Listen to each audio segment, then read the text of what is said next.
দেখছেন প্রতি মুহূর্তের বাংলা। খবর পড়ছি মৌমিতা দত্ত। মগরাহাটে তৃণমূলের কর্মী সম্মেলন।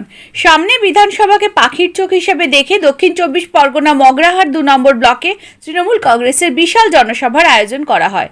উক্ত জনসভাতে হাজার হাজার মানুষ স্বেচ্ছায় দলে দলে যোগদান করেন। প্রধান অতিথি হিসেবে উপস্থিত ছিলেন দক্ষিণ 24 পরগনা সভাপতি ও সাংসদ শুভাশিস চক্রবর্তী। তিনি বলেন, আমরা দিদির অনুপ্রাণিত। তিনি যেভাবে সার্বিক উন্নয়ন করেছেন তার কাণ্ডারি হিসেবে আমরা আগামী দিনে এগিয়ে চলেছি। তার পাশাপাশি এই মঞ্চ থেকে বিজেপিকে কড়া হুঁশিয়ারি দেন অমিত শাহকে পশ্চিমবাংলা থেকে উন্নয়ন শিখে গিয়ে অন্য বিজেপি শাসিত রাজ্যের উন্নয়ন করার কথা বলেন তিনি। উপস্থিত ছিলেন সুন্দরবন উন্নয়ন মন্ত্রী মন্টুরাম পাখিরা। তার বক্তব্য হলো, সমস্ত কর্মীবৃন্দকে আগিয়ে আসতে হবে কাঁধে কাঁধ মিলিয়ে, এরাই হলো দেশের সম্পদ। এছাড়া উপস্থিত ছিলেন জয়নগরের সাংসদ প্রতিমা মণ্ডল, INTTUC সম্পাদক শক্তিপদ মণ্ডল, মগরাহাট পূর্বের বিধায়িকা নমিতা সাহা, ব্লকের সভাপতি প্রদীপ হালদার সহ সভাপতি সেলিম লস্কর ছাড়াও বিশিষ্টজনদের ভিড় চোখে পড়ার মতো। এ রাম সে রাম নয় নাথুরাম, যে গান্ধীজিকে হত্যা করেছিল, সেই হত্যাকারীদের বংশধর থাকবে। আমি বলি 2021-এ গুরুত্বপূর্ণ নির্বাচন। এই নির্বাচনটা আমাদের কাছে একটা লড়াইয়ের নির্বাচন। আমি বলি ভারতবর্ষের মসজিদে একটা দল ক্ষমতায় অধিষ্ঠিত হয়েছে, তার নাম ভারতীয় জনতা পার্টি। যদিও আমি বলি ভারতীয় জনতা পার্টি।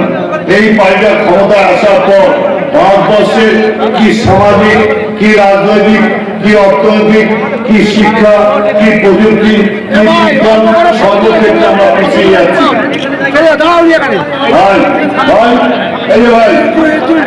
আপনারা শুনে নিন কান খুলে, অমিত শাহ বিজেপির লোকরা যে বাইরে থেকে যাচ্ছে, খেয়ে দিয়ে যেখানে হাত ধুয়ে জল পেয়েছে সেখানে আর কোনো গাছ জন্মাবে না, ওই জায়গাটা বিষ গাছে পরিণত হবে। তাই ওদের বিশ্বাস করবেন না। আপনাদের ছবি দেখেছেন, বাচ্চু বলছিল, ওরা দেখেছেন একটা দলিত লোকের পা ধুয়ে দিচ্ছে, খুব ভালো লাগছে নরেন্দ্র মোদী। আর যখন হাত ধরছে সেই দলিত সম্প্রদায়ের একটা বাচ্চা বোনকে, যখন তার উপর অত্যাচার করে কান কেটে দিচ্ছে, জিভ কেটে দিচ্ছে, মেরুদণ্ড ভেঙে দিচ্ছে, যখন কেস হয় তখন সেই অভিযুক্তদের ধরে না। কারণ কি হবে? আমি ছবি দেখিয়ে বলবো, যে ছেলেরা ওই ধর্ষণকারীদের মধ্যে অভিযুক্ত, তার বাবা নরেন্দ্র ঈশ্বরের ছবি আর অমিত শাহের ছবি। এরা মানুষ, এরা জানোয়ার। এরা বাংলায় কেন আসতে চাই জানেন? আপনাদের একটু বলি, কর্মীরা ধৈর্য করবেন। আমরা বাংলার মানুষ, আমরা মানুষকে ভালোবাসতে জানি, আতিথ্যতা করতে জানি। ওরা বাইরের দিকে আসবে, ওরা কেন চাইছে বলতো? গুজরাটে দাঙ্গা লাগিয়ে এসছে, ওরা পারস্পরে দাঙ্গা লাগায়, মধ্যবর্তী দাঙ্গা। বাংলায় শান্তি আছে, ওরা পছন্দ করতে চাই না। তাই ওরা বারবার হনুমান বানাচ্ছে, ভাবছি আমরা ওদের ব্যাগে একবার আগুন নেই, আর আগুন দিয়ে হনুমান সারা জায়গায় লঙ্কা কান্ড হয়। আমরা এটা করতে দেবো না, আমরা এটা করতে দেবো না।